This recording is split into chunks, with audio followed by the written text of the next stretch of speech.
Hello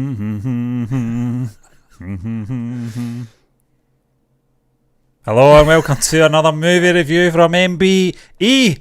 I'm joined, as always, with John C. Walsh on my right, on your left. Would like to thank you once again for joining us here on YouTube and of course our Twitch stream, which I don't know why I say that for, because we don't have anyone watching on Twitch. Oh, we've had a few. Not live, maybe playback, but hopefully it'll catch on some. If you're watching on Twitch, guys, comment below and perhaps when we watch back the VOD or something, we'll see the comments. Yeah. But otherwise, yeah. So, anyway, it's Friday night. We're doing another movie. I've got one view on review. Twitch just now, Stephen, and zero on YouTube. I don't know why, because I'm watching it. Not counting me.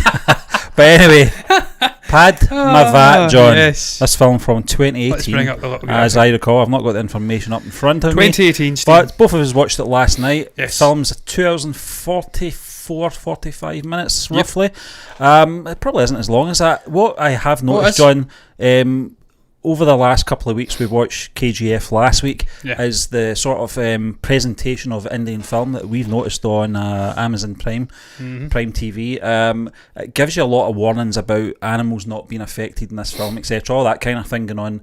It's not a historically accurate movie. Yeah. Well, we'll get into that as well. We'll get into that as well because there's a lot of controversy about this film, John. But I'm going to pass it over to you now.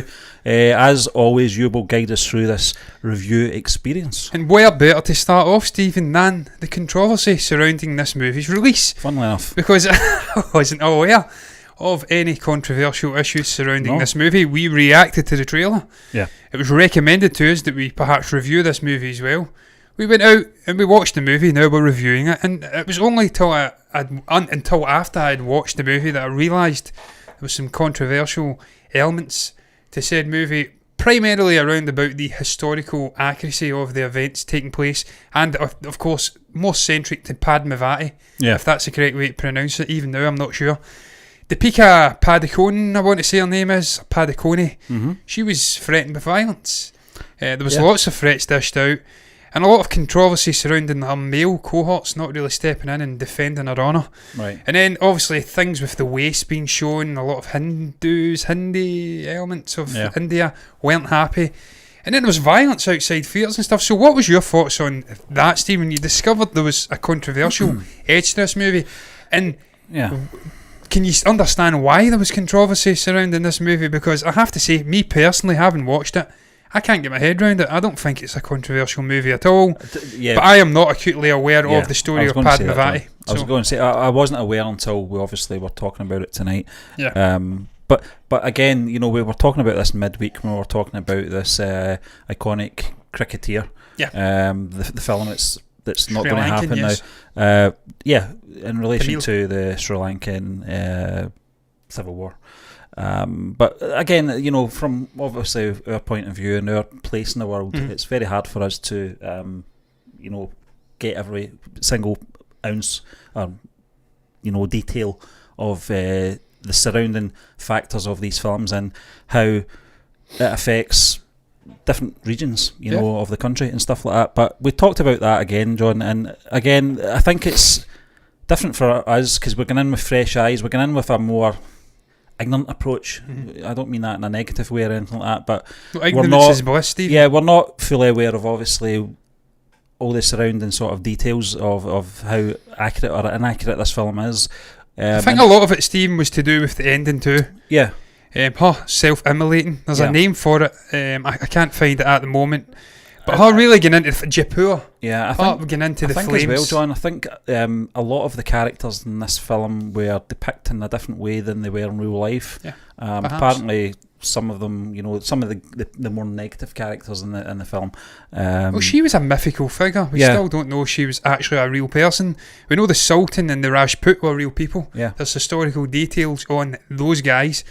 But yeah, I can't get my head around the controversy surrounding this movie at all. I thought it was I don't fully understand the history, that's why, John. Yeah, well, Stephen, that's the thing, we don't understand the history. We are not from India, therefore perhaps there is an edge to the movie if you're from the subcontinent and you know the history. Perhaps they are bastardising this movie's release like they done with William Wallace and Robert the Bruce in Braveheart over here, although it didn't really tear me up or get me upset all that much.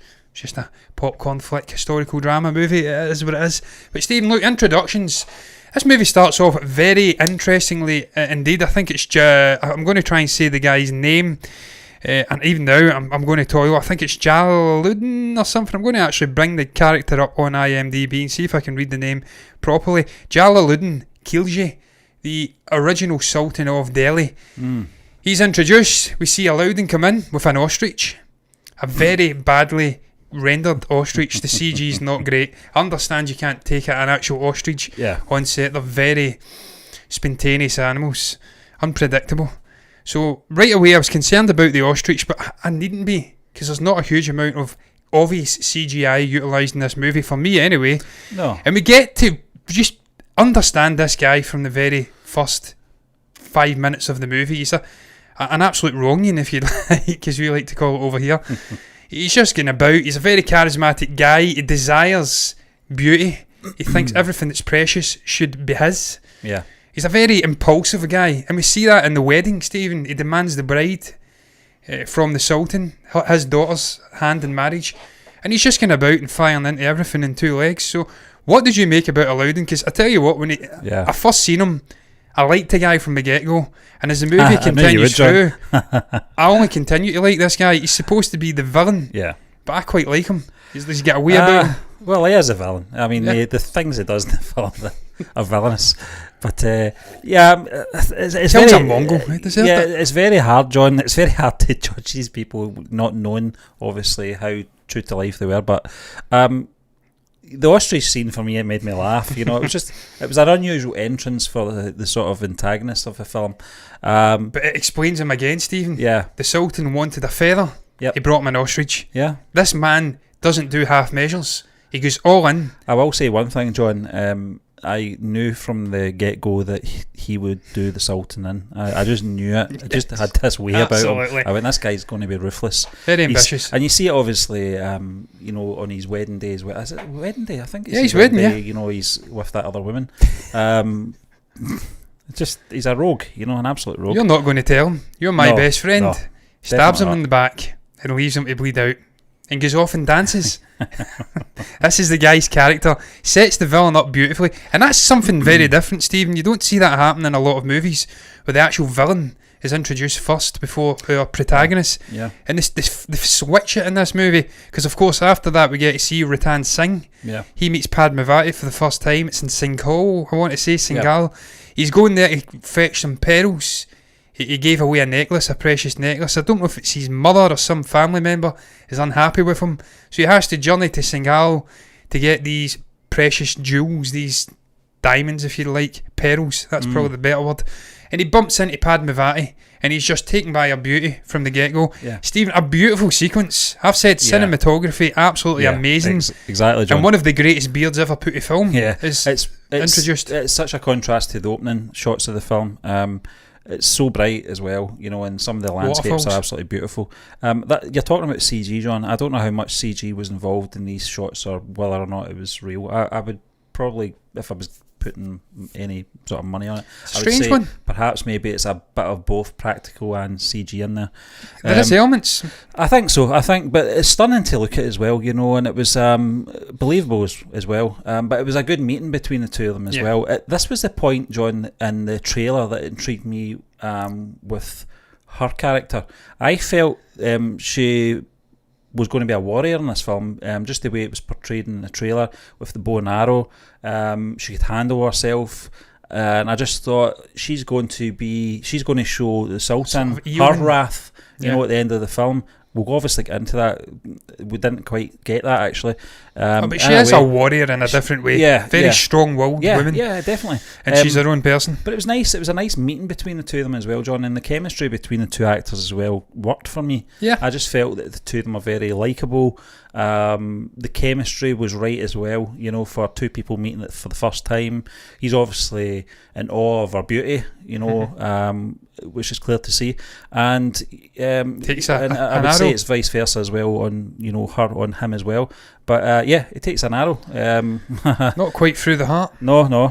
Through the shoulder. Close, very close. Shoot that poison arrow through my shoulder. It doesn't have the same ring, does it? But Stephen, you're right, and we get a musical number at this point. I do believe Nino Wally Nay And it's a nice little musical number that just frames the actual scene beautifully. These two characters slowly falling for each other. She's kind of aloof at the start, then she realises he's about to go and leave, and she doesn't want him to leave, so he asks for her hand in marriage to come back with him to Chittor, I think it is. Chittor. I don't know the name of the city. I can't pronounce it. I do know the name, I just can't say it. And of course that just starts this romance that lasts throughout the whole movie. But yeah, it was a really nice sequence, really well shot. The waterfall, the jungle setting, the way the camera sort of panned back from Padmaavat and as she was moving, it was just beautiful the way it was shot. I'm really impressed by that. And again, gorgeous locations, the waterfall, the palace, the winding wall as they're making their way to Chittor. Beautiful shots of the torch-laden sort of troops walking up and winding up this wall. I don't know how much of it is CG. I think there is a lot of CG involved in here. But it's so well handled, especially in the dance sequence that comes up later on, and very shortly in actual fact in this guideline that I'm going through, you see people sitting watching the women dancing down below. I think some of that is enhanced with CG, and also the background of the city is enhanced with CG for sure. But Stephen, the way they establish the primary players in this story is very nicely done. They don't muck around. The first half hour, we've got Loudon introduced. We see that he's a man who doesn't do half measures. He grabs the bull with the horn in terms of ambition and going out and making a name for himself. No one will take on the Mongol warriors, the forces. They're terrified. He says, I'll take them on with half the men. And he comes out of that sandstorm clutching one of the Mongol leaders' heads. That's right. He's severed it. So right away we know this guy, he can be a rogue. He's a bit of a maverick. He can be likeable at times, but he can handle himself. He's a very astute warrior. We then see Padmaavat and Ratan Singh introduced, as I did say. And I just really liked the way that they just organically introduced these characters into the movie. It was really cool. And then, of course, at that moment, we do get the Dance of Gumar sequence as well. That's probably the first major dance and song sequence in this movie. Very interesting. It shows you the beauty of this woman and just the way she's held in regard amongst the other women in this city of Chittor. She stands out, and she's catching, obviously, the Rajput's eye. I love that sequence, man. I like the cinematography and obviously the actual choreography of the dance. The music was very nicely matched with the sequence. What did you make about the way they established the primary players in this movie and the first big song and dance number, the Dance of Gumar? I think we should just talk about the music in this film in general, John, because I think we were talking about it last week when we watched KGF, and at times it's very hard for Western audiences to condition ourselves for that kind of method of filmmaking. It worked in this one. I think it's because of its, I think it's a Bollywood movie, Steve. I don't want to put my foot in it, but I think it is. It's got the romantic elements in there, John. We talk about the chess playing as well, which is very symbolic. I'm sure we'll get to that as well. There's just something about this film, the way it was made. It was the music in this film, in particular that first number, just worked. And it kind of it got you into the sort of spirit of the movie as well, I think. And the connection between these two people. He's standing above, looking down. He's mesmerised by her. Exactly. And I think as well, John, although we're looking through I can't remember his name, the king. Rajat Singh. Singh. Singh. Although we're looking through his point of view, it kind of lets you into what Aladdin would experience if he clapped eyes on her. And I think that's we are seeing what he should be seeing, or what he wants to see. Through obviously the king's eyes, if you like. He's in awe of her beauty, and the king knows if Aladdin claps eyes on her. He knows what he's got. He knows exactly. He'll be hooked. But it's a great introduction, John. I think the way you're right, introducing the so-called villain of the film first worked for me. I think that was a good way to sort of introduce the main characters in this film. Really just talking about the king as well, there wasn't many elements in this film or opportunities for this character really to show his strengths, I felt, as in regards to physical strength. Comes very late. Very a man of principle, and tradition, absolutely, and honour, and there's nothing, there's absolutely nothing wrong with that. Proper leader. He is, not like this sultan. No, this guy will do what has to be done for him to get what he wants. But I thought it was great, just the way they were introduced, John, and it really nailed down their intentions from the very beginning of the film. What the Sultan, or he wasn't the Sultan at this point, but obviously, Aladdin's character, what he was about and what he was going to do. And sometimes films can be a little bit predictable in their characters and the way it's written. I would say in this case, I would say Aladdin is quite a predictable character, but not in a bad way. No. It's just interesting to watch it play out, because you know how ruthless this guy is, especially the way he does deal with the Sultan as well. Stephen, I loved it. I loved the way he dealt with and him. Obviously, bringing in, I can't remember the guy's name, it's Malik Kafur's character. That was a great sequence. How much he will do for the Sultan as well, the new Sultan that is.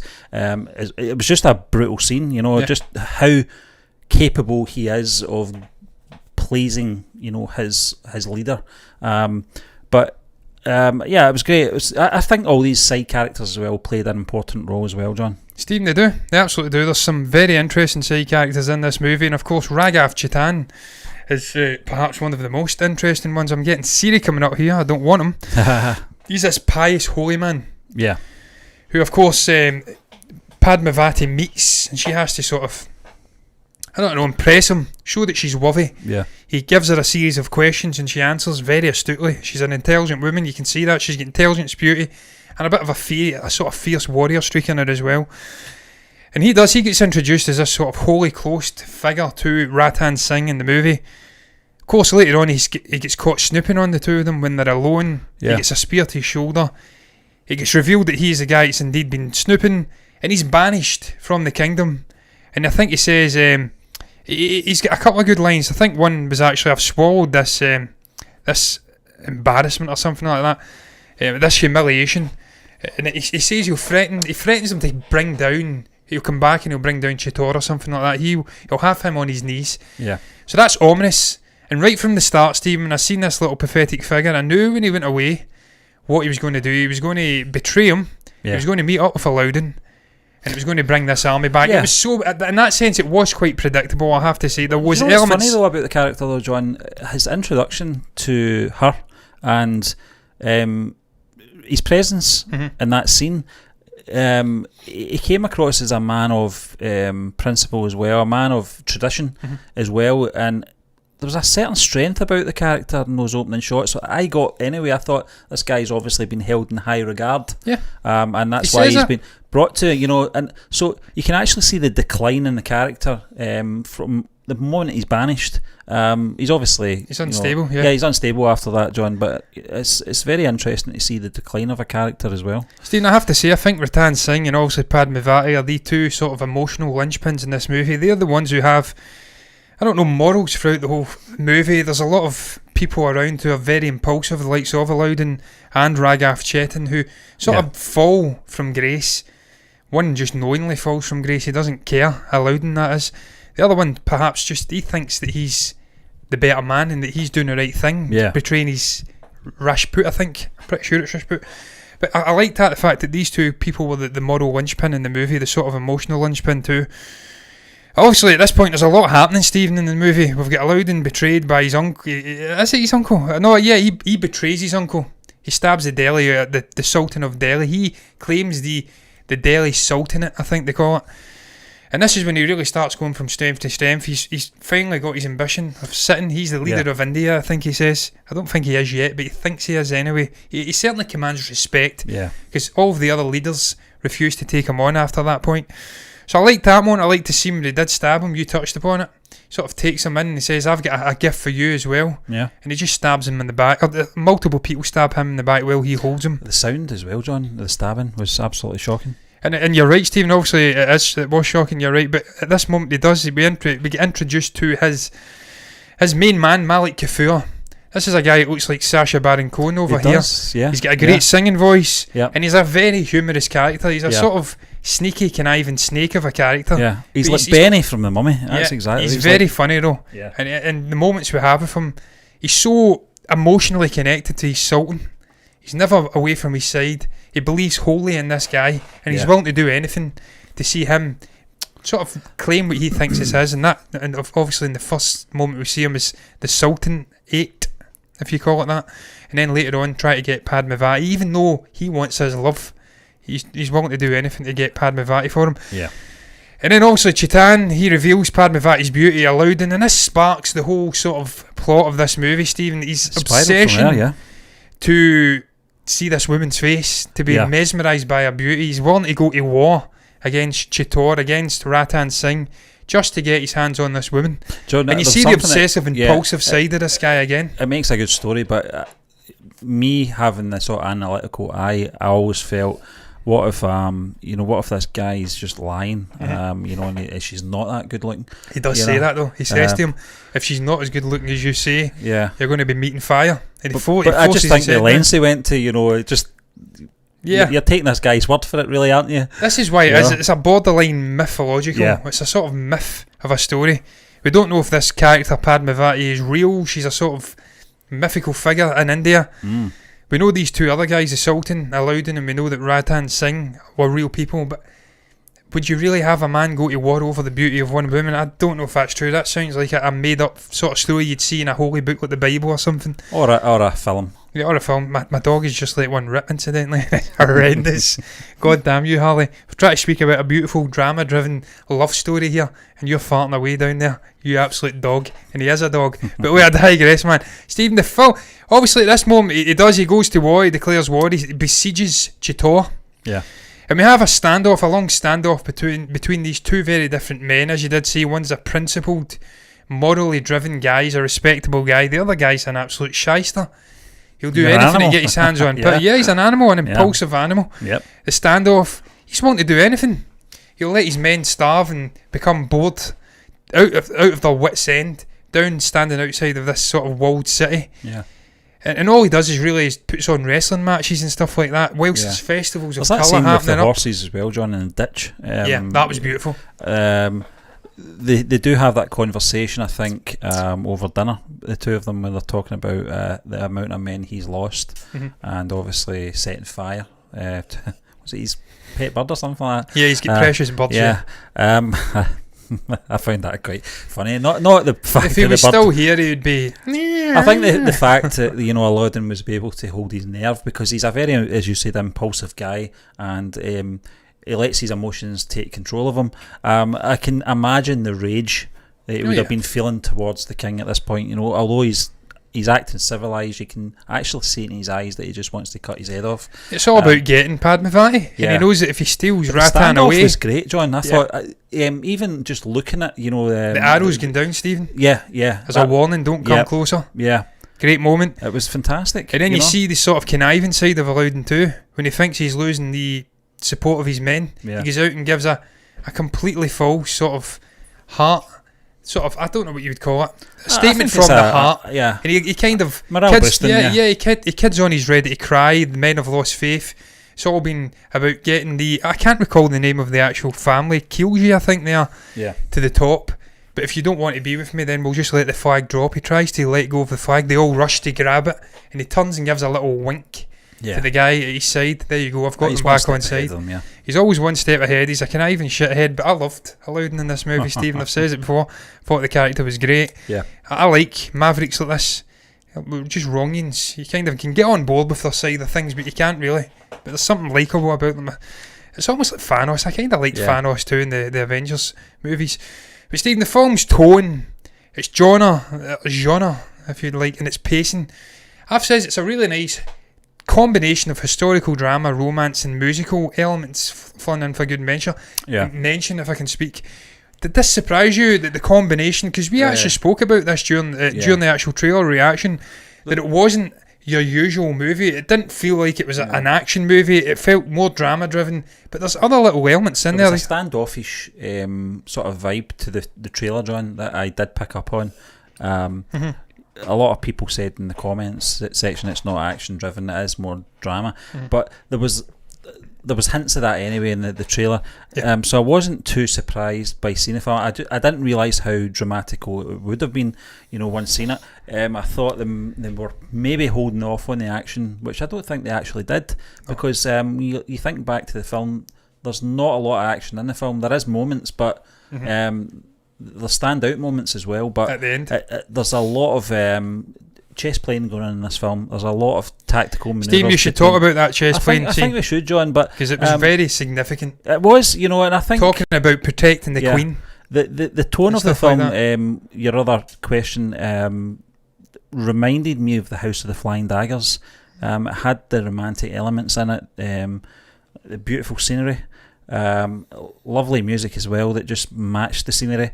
Great acting between the characters as well. Great from the actors, I should say. The characters just seem to work well on screen.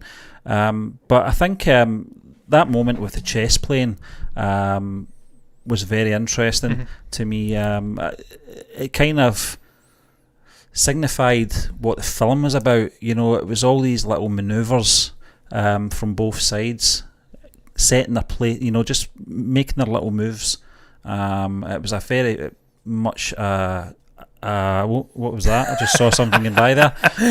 I shouldn't be seeing anything flying by this time of year in Scotland, but it was very much like a chess game. It was a symbolic thing. Yeah, I think and there's a moment where Aladdin says, he's going to retract his troops, take them out of Chitan, is it? Chittor, Chittor. And he basically doesn't. He just takes them out of sight, which is him all over. But it's just those little manoeuvres, and you get them all through the film. And I thought it was great. I thought it worked really well. Yeah, Stephen, obviously he asked to see Padmaavat, and he draws his sword and he says, if I wasn't a Rajput, if you weren't in a place where we obviously respect honour and stuff like that, then I would have took your head off. And he sort of then moves the piece and he says, well, the king's now in danger. Check. Yeah. And that's him telling him, gave me what I wanted. You've not allowed me to see this beautiful woman I've came all this way to see. I thought that was hilarious. So you're now in danger. I'm now putting your life in danger because I've not got what I wanted. And again, it just sums him up. He's such a needy, impulsive guy. It's all about him. He believes everything belongs to him. I loved the reaction as well when he said, I'd like to meet your family, and then he mentions obviously her, this is my family, and the way the sort of guards have got all their swords right to his neck, and he doesn't understand, but he does understand. Obviously it's an appropriate question to ask. Stephen, obviously that again highlights the difference between these two men, because if the roles were reversed, Aladdin would 100% have taken his head off his body. Yep. And it shows he's a principled guy. He's got his, his beliefs and his principles that he's going to stick by, come what may, no matter what this guy does. And you see it time and again. He goes out his way to sort of respect this guy and play things by the book. And he just gets stabbed in the back time and time again. Stephen, the actor himself, I'm going to try and bring his name up here and find out what the chap's name is. It's taking forever to load up, but I think it's Kapoor. The actor's name is Shahid Kapoor. He put me in mind of, I keep saying it, we spoke about it before we came on, Viggo Mortensen over here. Something that looks wise, he just put me in mind of him. He has that grace when he's on the screen that Viggo has. Sort of Aragorn from Lord of the Rings type of thing. He's got a grace. He feels like a regal figure when he's on the screen. He commands respect. Your eyes are drawn to him.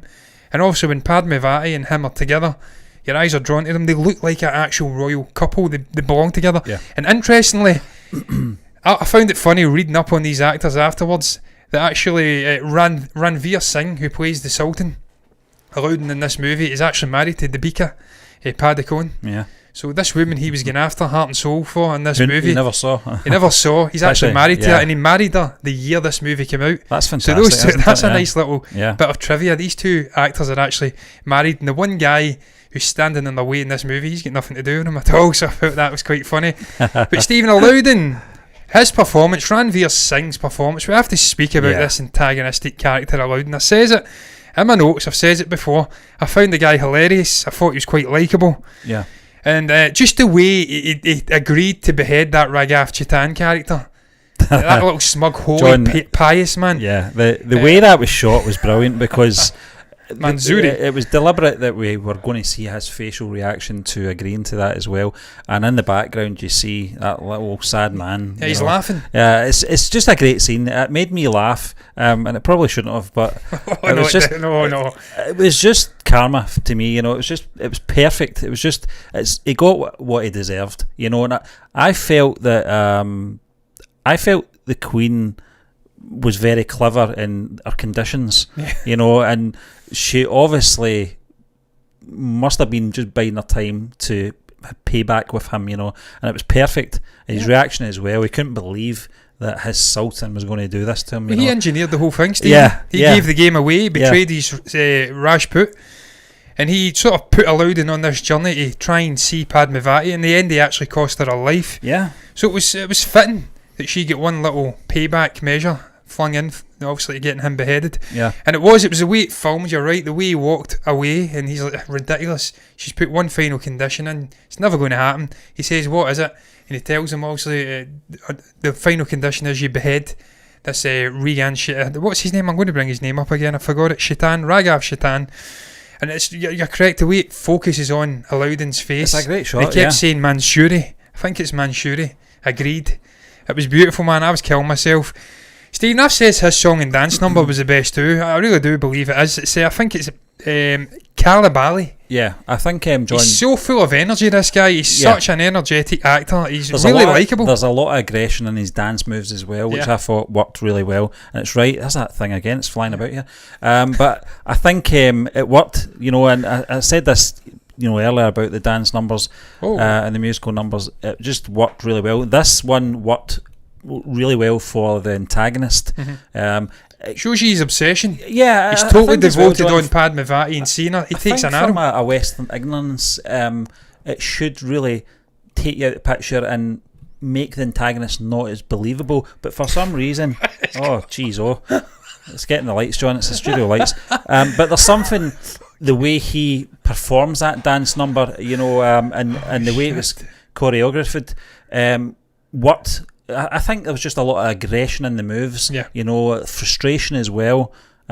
This is the point where he gets hit with arrows as well, isn't it? I never expected that. I think it's his cousin or something tries to take the Sultanate from him, and he does. He betrays him, and the way he snaps his neck, he kind of chokes him out as well. He comes to his bed when he's been poisoned by the arrows. You killed my uncle, so and took his throne, so I've killed you and took your throne. He chokes him out, and I think he says, to be a sultan, you need to have... I can't recall, courage or power or something like that. He chokes him out anyway. And it shows you the determination of this guy. He's just never going to say die. He wants to see Padmaavat no matter what. And Stephen, the actual dance number, it was powerful. It was really well choreographed. The side people in that dance sequence were very impressive too. The energy, as I says, it just summed his performance up. Ranveer Singh, such an energetic actor. Never heard of him prior to this movie. By all accounts, he is the biggest actor in the movie. He's, I think, probably one of the biggest actors in India, in actual fact. He's very rich. And it was a very good performance. I thought he was probably the standout, I have to say, alongside Deepika Padukone, who we will get onto in just a few moments. But yeah, I mean, that song and dance number, the final thing I would say about it, as I did say prior to it just showed you the character again. Completely obsessive, focused so much on this Queen coming to see, him getting to see the Queen finally.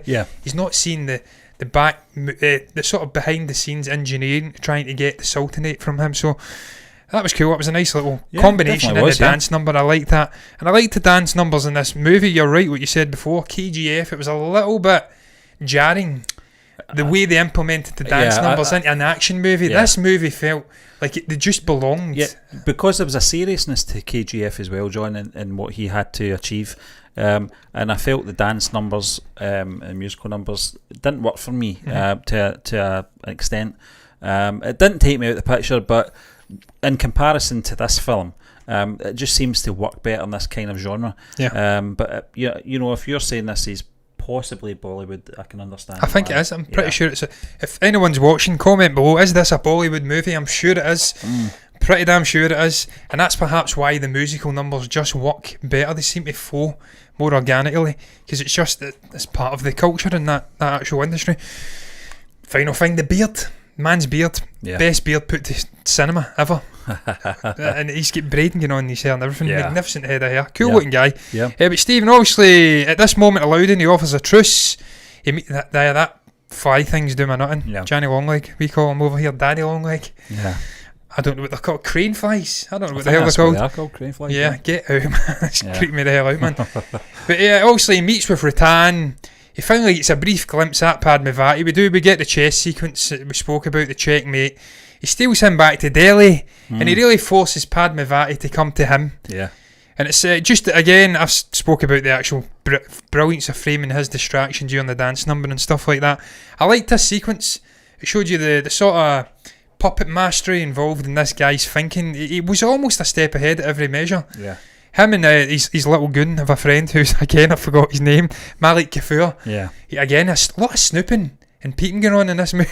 I noticed that, yeah. We had began the Raghav Shaitan character and then Malik Kafur. He pushes him out the road as if, right, you're done, you're not watching. Slaps him as well at one point. It's some relationship, but... And Steve, we get a dance number during that as well, Binti Deal. And it's Malik Kafur singing. Is this the bath scene? He's pining for him, he's in the bath. John, this is my favourite dance number and song in the actual movie. I've got it stuck in my head. Binti Deal. Yeah, he's got a great voice. Yeah. He's got a really good voice, that actor. He's a talented guy, yeah. Yeah, and he looks like Sacha Baron Cohen. That thing's still killing you. It's Jim Sarb, I think is the actual actor's that's name. His name, yeah. He was great, man. He was a side character. He was a standout. We spoke about side characters having some prominence in this movie, and he was certainly one of the prominent roles. He was just a little shithead. Yeah, sort of manoeuvring in the background, but he wasn't a coward, John. He wasn't a coward, no. You saw what he did to the Sultan's two sort of advisors, advisors. You know, he didn't hold back. So he was a man to be obviously watched. And of course, he went into Chateau with the sort of conditions for them meeting each other. Yeah, he get laughed at, but he had the balls to go in on his own. So you've got to respect the guy. But Stephen, obviously, Deepika, we'll speak about Deepika Padukone as well, her performance, and just perhaps other standouts. We spoke about the Jim character. I've already forgot the actor's name. Terrible. He was great. Malik Kafur. No, not Malik Kafur, the actual actor. Jim, he's got a strange name, man. Jim Sarb. It doesn't sound like a traditional Indian name, I have to say. Perhaps he isn't Indian. But obviously, Deepika Padukone, arguably the other standout performer, Stephen, alongside Ranveer Singh. You could argue she is the standout performer in this movie, in actual fact. Yeah. The character, it's obviously... He's from Mumbai. It's a strange name. Not questioning the man's Indian credentials, so he's clearly Indian. He's a great actor, and he speaks the language. So, definitely Indian, but Jim, strange name. Yeah. But obviously, Deepika Padukone, Stephen, we'll get into her. Yeah. Padmaavat, the film is about her. It's about her journey from perhaps innocence, teaming up with the Rajput, marrying him, going through all of this pain and heartache, losing her husband, and then finally performing this self-immolation, Jaipur. So what did you make about this actor's performance? John, was it the standout for you? This is a nice moment to talk about her now and her character, because this is when her character really comes to the forefront. You know, when the king's obviously been dragged to Delhi, she's now got to take the lead, and she certainly does. You know, and I think the actor is great throughout the film, but I think it takes her a long while to really get going in the film. She's almost, as you said, a mythical. She's like Stephen. She's almost like a Joan of Arc. Yeah, she's like the Indian Joan of Arc. Yeah, obviously burnt at the stake for her convictions and stuff like that. So she's like this mythological figure. I don't deny the actual woman existed in history. Perhaps she does, or perhaps she did, I should say. But yeah, there's a mythological edge. But yeah, I thought she was really, really good. Yeah, it was nuanced. You've seen the intelligence in the character. She almost had to rein in her bravery and her desire to go out and fight. And also that moment where she has with the Rajput, where she almost asks for his blessing to kill herself. Yeah. If things go pear-shaped, I even need your permission to die, I think she says. That's right, yeah. It was such a great performance from this actor. John, I still think Ranveer was the standout. But I know that bit you're talking about. It was a bit with the blood on the rag. Yeah, it was like the powder, yeah. That kind of spoiled that bit for me, because that was the point I knew where it was. I know that you read more into it. Yeah, I read up the history. I knew it. I spoiled it. You knew what our ending was going to be. Yeah. But for me, that kind of that let me know that where her life was going to end as well. But I think that moment in the film was great as well, because she really rounded up the troops to go to Delhi, to obviously retrieve the king, and she just took the bull by the horns. I felt that the character showed great strength. This was a character that I thought I was seeing in the trailer, which I didn't see till this part of the movie, but I thought it was great. I thought the actress, was it Deepika Padukone, yeah, she was fantastic, and a very beautiful woman as well. Yeah, absolutely stunning. See, that's what the whole premise of the movie's about, the woman's beauty. Yeah. So they cast well, because she's definitely a good looking lady and a fantastic actor as well. Yeah. And you're right, there was a sort of bravery to her, and she showed that when she went to Delhi, and I hated that mother figure. I think she was the mother of the Rajput. Yeah, I hated her. She just had concern. Obviously, but she's sort of saying, send her. Yeah. Yeah, no, screw you, bitch. No. But Ratan Singh, obviously, her love for him was what propelled. There was a bit, obviously, when they did arrive in Delhi with the maidens, as they were called, I can't remember. I knew they weren't. I knew that was an undercover job. Yeah. But I would have preferred if it was all female. I would have loved to have seen that, John. Well, we have the female moment at the end. Yeah, they all stand up to him. But it would have been amazing to see a whole army of females, in those orange robes, just revealing themselves, because the way that I'm not really dicing traditions here, John, and stuff like that, because obviously from where we are, things are certainly different. But I just felt that it would have been a very powerful scene. A lot of people may have thought, it would have been Disneyfied, as they like to say, but princess, yes. Just having that, what would it be called? It'd be like a lack of understanding about females and how strong-willed they are, and I would have liked to have seen, because that would have been them on the back foot, but it still worked for me. I thought it was great. I just felt the whole retrieving the king sequence great. Obviously the Sultan's wife, I don't know how many wives he had. I think he had one. Just the one. Yeah. I knew that she was going to come good, because she was a good person, John, from the right from the beginning. She was browbeaten. He'd killed her father, he'd killed her cousin, I think it was, and then he'd forced her into this situation she wasn't happy about, and obviously tried to go after another woman as well while she's married to him. Yeah. She really only right had in front of her as well, and she just had to accept it, Yeah, again, it shows you. Understand, but shows you the sort of brassness of this guy. He just doesn't give a shit. No. But Stephen, I liked the scenes in Delhi. Yeah. And of course, there is a moment where his right hand man, I don't actually know the character's name. I think it may be Goran. I'm pretty sure it was. Is this the kind of head of security? Yeah, the head of security. Yeah. I'm actually trying to find it. Goran Singh. Yeah, he was great. Yeah, also he sacrifices himself. He gets beheaded. Yeah. I didn't quite like the scene. I understand what they were doing. They were showing that this guy who was completely devoted to the Ratan Singh character. Mm-hmm. His whole life, he was willing to die for him, and even in death, he was still fighting off people to help him escape. I understand after beheading, his body's still moving around, but it was a little bit unrealistic to me, and that was the one thing I didn't quite like. But I loved the fighting sequence. I liked the undercover troops, and obviously fighting with the Sultan's troops, if I can actually speak. It was the first sort of burst of action we'd had in this movie, and it was about 2 hours and 20 minutes in. So this was a really slow burn, sort of historical drama movie. It was sort of the tension of the standoff. Yeah.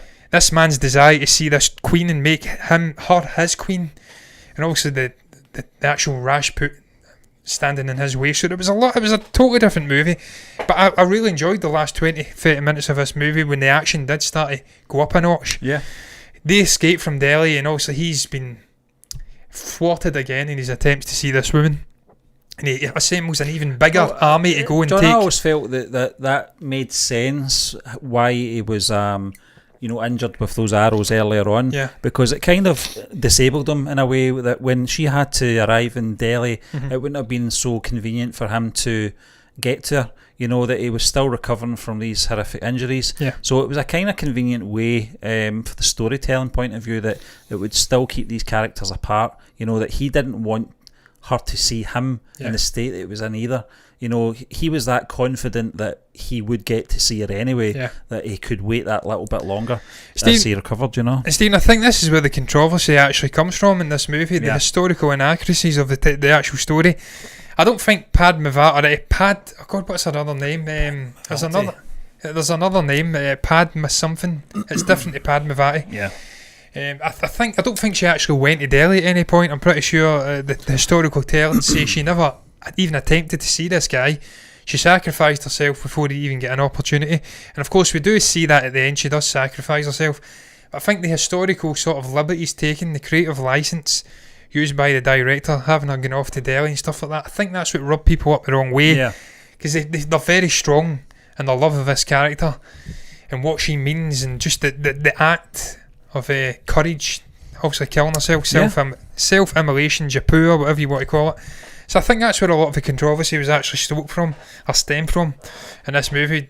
Elements like this, but I enjoyed it from an actual outsider's standpoint who knows not a lot about the story. From an entertainment point of view, John, it worked for me. You know, I said during the week, you know, films like that are more close to home, like, you know, Robert the Bruce, Braveheart for us, the one with Chris Pine. The Outlaw King. The Outlaw King. There is inaccuracies there, but sometimes for entertainment value, you've just got to overlook them, you know. But I can understand why some people do get offended by certain inaccuracies as well, with historical, you know, stories and historical figures as well. Yeah, absolutely, Stephen. But obviously, we move on from Delhi at this point. We go to Chittor again. There's the premise of a big battle. Alauddin returns. He's got an even bigger army. He's been jilted again. He starts attacking the city with trebuchets. I want to say that's how you say that. John, they were fantastic, yeah. He lights them with sort of oil. That was almost what the hell are these? I've never seen these before. That reminded me of the Two Towers. Just the sequences, you know, just the battalion was more advanced, quality and quantity wise. And it was great. It was stunning to see. You know, it was just stunning to see this. Almost makes you wonder though, Stephen, why they never done that in the first place. Went with the trebuchets. I think, well, I don't know, because he's an impulsive character, you know, and I think he would have just went in, you know, think like he could outwit them. Like a bull in a china shop, you know, and I think it does beg the question why he didn't do that from the kickoff. Yeah, it does, because obviously he's got that in his arsenal. Saved a lot of time. That wouldn't have made for a convincing story or movie, though, Steve. A shorter movie, and we'll talk about that as well, John. The sort of final half an hour of this film. It does. The final 15 minutes does go on a little bit, obviously with Padmaavat herself, but that's just giving the character its moment. This is the actual historical moment that she's renowned for. Obviously the japur. I always think that sounds like that crane fly is absolutely killing me here. Destroying me. It's destroying my attention and it's destroying my nerves. I'm a person who's scared of spiders. That thing looks too close to a spider. But I digress. We'll forget about that bitch and we'll move on with the review. Stephen, the battle sequences at the end are very cool. The troops sort of storming the city. There's all sorts going on. And then prior to that, we get a duel between these two men. Finally, Ratan Singh and Alauddin Khilji. Is that how you say the second name? These two guys duel outside the city. Ends in a bit of a betrayal, of course, because we have his right-hand man, Malik Kafur, shooting arrows to save his sultan. There's no honour. This thing's killing me. Obviously, there's no honour. All that matters is victory for the sultan, I think he says, heavily paraphrasing. But what did you make about this duel? I thought it was cool to see these two guys finally, who had been battling each other with their wits and their intelligence and their sort of chess game throughout the movie, finally getting down and dirty. John, there's a naivety to the king, and I don't know if it's, well, maybe not naivety, maybe that's the wrong word, but I think at times with his principles and his honour, blinded him to the fact that the guy that he's battling against doesn't have any of that, you know, and I think that was predictable. I knew how this was going to end because of Alauddin's behaviour throughout this movie. He doesn't stop at anything to get what he wants. He doesn't have any moral compass. He doesn't really have any respect. Scruples. He doesn't have any respect either. He just does what he has to do to get what he wants. That's just the type of person he is. I don't think the king fully understood that. I think he understood it to a point, but when you're facing a person that's got no fear or principles and will do what he has to do to get what he wants, then you have to become that person to defeat him. But he doesn't become that person. He sticks by his guns. That's why you've got to have a lot of respect for his character as well, you know, that he must have known that this wasn't going to end well for him if he stuck, to his traditions, if he stuck to, his principles, etc. He must have known that his time, was ending in this movie, in this story. Steve, but that's the difference between a Sultan and a Rajput in the movie. The Sultans have conviction, they have morals, they have standards which they adhere to. This Sultan guy, he's not even a proper Sultan. No. He stole it from his uncle, and as you say, he has no conviction, no morals, nothing. All he wants is to see Padmaavat. And I liked, though, in the way in which, also at the back of the mind of Ratan Singh, he knew that this guy wasn't going to get to see his wife. Yeah. Because he'd already done that ceremony. Yeah. It gave her the blessing that she could self-immolate Jaipur. That was a spoiler for me, John. Yeah. So he knew, no matter what, he had won. Because this guy allowed him was not getting to see Padmaavat.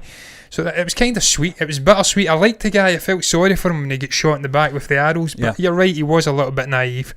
And ultimately, I kind of preferred the Loudon anyway, so I didn't mind too much. So I don't know what that makes. That probably says more about me than it does about the actual movie. So did Deepika Padukone. Yeah, because she married her. She preferred him as well. Exactly. So what does that say about the actual actor herself?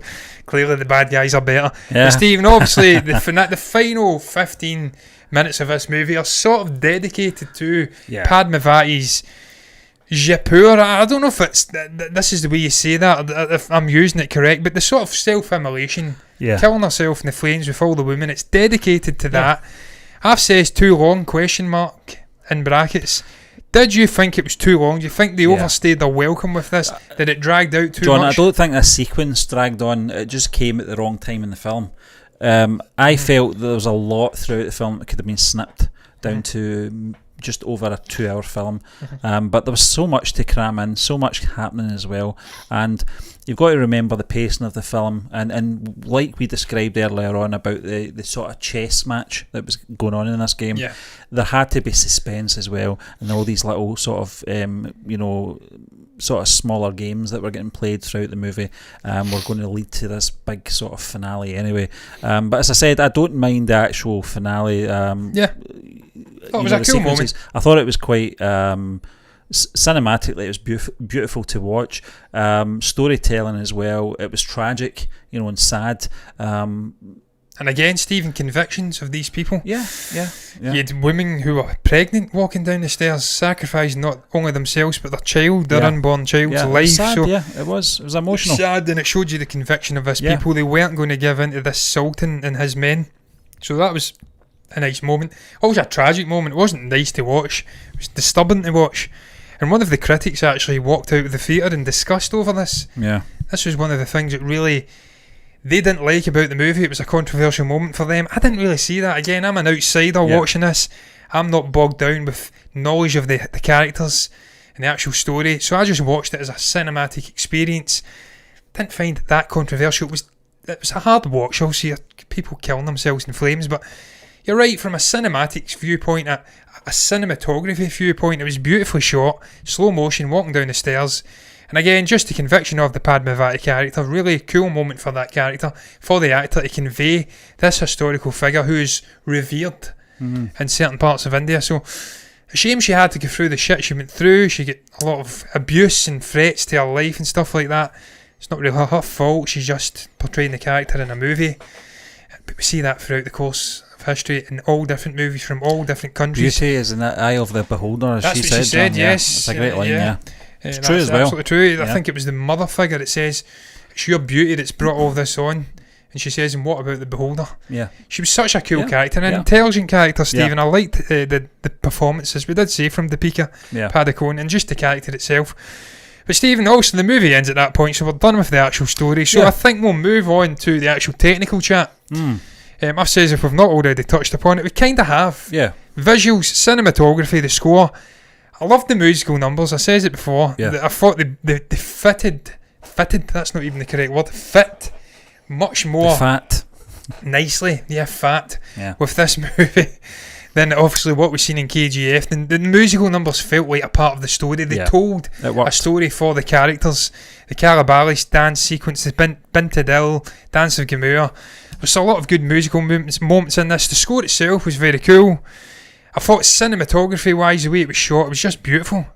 Some really great slow motion moments, some beautiful captures of action and just emotions on the character. Slow, knowing glances between a lot of good actors. wide shots in there as well, John. Some beautiful wide shots. If we're talking about cinematography, you can't fault the film. I think the two contrasts from the introduction of the characters as well. Yeah. The cinematography played well. Also the ostrich aside. Yeah, well, I mean that's the CGI. I'm hoping it's CGI and that wasn't something that was real because it looked disturbing. That was not a real ostrich, no chance. But yeah, I mean, I think from the sort of musical numbers, the score as well, John. I think sometimes as well. I mean, I know this is only our second review, and I'm sure as we go on this journey to review more Indian movies, so I don't like to think that the score is sort of playing second best to the musical numbers, if you like. That could probably have an effect on the score as well, but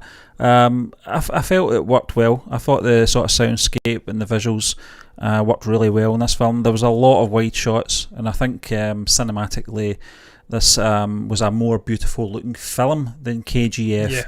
Not here to compare because they're two different genres. Totally different movies, but, two different industries I'm as sure, well. John, as we review more of these films, we will get more into the sort of discussions of the technical aspects of these films. We're very in the early days of reviewing these movies, John, and it does take a bit of getting used to.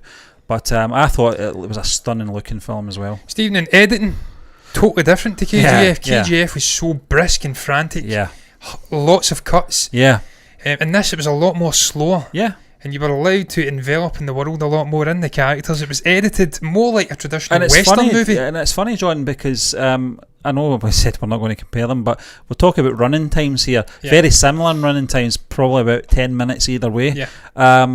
This movie felt like a movie that was 2 hours and 40 odd minutes. KGF felt like a movie that was maybe an hour and a half. I think you're right. I think it's to do with the editing and the pacing of the film. It was a lot slower. It's a different genre, a different movie. But I didn't mind it. That's not a criticism. No, Steve, look, I tell you, the first hour or so absolutely flew in for me. I really enjoyed it. As I did say, the last 15-20 minutes was a little bit slower paced. It did drag on a little bit for me personally, but in the main it was paced well, it flowed well, and it was edited really well. There was bits that could have come out. You were right. I think I could have shaved 25 minutes off this movie, not a problem. But it is what it is. It was made the way it was made, and who am I to criticise, because the director done a great job. But Stephen, final thoughts on this movie, its story, overall vibe. I really liked the story. Obviously, as we keep saying, we are not from India, can you guess? And we are not aware of the Padmaavat story, the controversy surrounding it. I only discovered it after the movie. I thought the story was great. I don't know how historically accurate it was, but I liked it. It flowed well. It was a great little story for the actors as well. There was everything going on in there. There was emotional moments, nuanced performances, dance numbers, which were really cool. The performances for me was the most important thing of this film. Especially of great performances. Exactly, and I think mostly from Ranveer Singh. I think he could have really played this character as an absolute caricature of a sultan. And it probably would have came off as a bit two-dimensional, but he didn't. I think his whole range in this film, I'm just highlighting him here. I'm not saying that I think he was a standout, Stephen. I think he was a standout, John, but that's not a disservice to the other two actors. But I think that's what I take from the film, his performance and his believable performance as well in playing this sultan. I thought he carried the movie from start to finish. I was very interested to see how his character would end up at the very. And of course, he gets 40. We never spoke about it. The door shutting in his face. Yeah, and that's the last shot of him as well. So it doesn't really explain what happens to him after that, whether or not he kills himself or not. I doubt it very much. I think he's just a very selfish man. No chance. He'll just move on to the next beautiful lady out there anyway. Oh, there we go. It's dive bombing down. There we go. Got you. A stick a dive bomb. You want it? No. Anyway, so. Yeah, John, for me it was a great movie, and it's great to see that we are branching out, not just in the action genres as well. We're getting to see more dramatical romantic driven stories as well. Whether or not it's accurate or not, I'm not really too fussed about from a Western audience's point of view. I had a really enjoyable time watching this film. Stephen, I completely agree. If I can actually speak correctly, I'm not scared of crane flies, Stephen. It's all good. They're just creepy little bitches, but I'm not scared of them. Completely agree. I really enjoyed it. It was a great experience watching the movie. It was a different movie to KGF. And as I says, but there was more than 3 great performances. There was Jim Saab was really good as well. Yeah. But in the main, Deepika Padukone, Ranveer Singh and Shahid Kapoor, they were the 3 main standout performances that really drove this story. And if you were to get really anal and get further diving into it, then I think Deepika Padukone's Padmaavat and the actual Sultan Alauddin Khilji from Ranveer Singh, they were the 2 primary performances that really powered this story. Yeah. Her trying to get away from this guy, and this guy absolutely steadfastly obsessed about seeing and making this woman his queen. And if their performances didn't come off, then it would have been a shit movie. Yeah. But they didn't. They were really well performed. It was 2 great performances from a married couple, as I said, strangely enough, that made this movie so alluring and such a good watch. But look, we'll be diving more into more indie movies. I'm absolutely sure about that. We'll be able to sort of stack them up against each other. But for me, KGF is a different movie. Yeah. But just a little bit better than this for me. John, I think we can say what we're going to be doing next week. I think we can just say it's Bahubali. No, is it Dingal? Yeah, it's Dingal. We're doing Dingal. Yeah. There you go. We'll do Bahubali after that then. Yeah. But yeah, Stephen, look, that's going to round up our review of Padmaavat. What is your thoughts on it? Have you seen this movie? I'd hope you have. You can share it down below what your thoughts are. From an Indian perspective, if you're watching and you can understand me, do you understand why there was controversy over this movie? Were they right, the people who were making threats of violence? Is that even possible? Can someone who threatens violence on another person be right? Oh, there's another one. We've got 2. That's the same one. Is it the same one? Did it survive? Yeah, Jesus. I wasn't going to kill it, John. Oh, there you go. That's incredible. I thought you'd killed it. But were they right? Do you agree with the controversy surrounding this movie, or do you disagree? What's your thoughts and performances? Who was your standout? Was it Deepika Padukone, Ranveer Singh, or Shahid Kapoor? What's your thoughts in general on this movie? You can share down below what your thoughts are in the comments section. You can also like the video if you've enjoyed it, and subscribe to the channel if you want to see more content like this in the future. And if you do, guys, that's precisely what you'll get. You'll get more movie reviews, more reactions, more movie news, and everything in between. But look, until then, as ever, bye-bye. We'll meet again, don't know where. Mind that one, Margaret.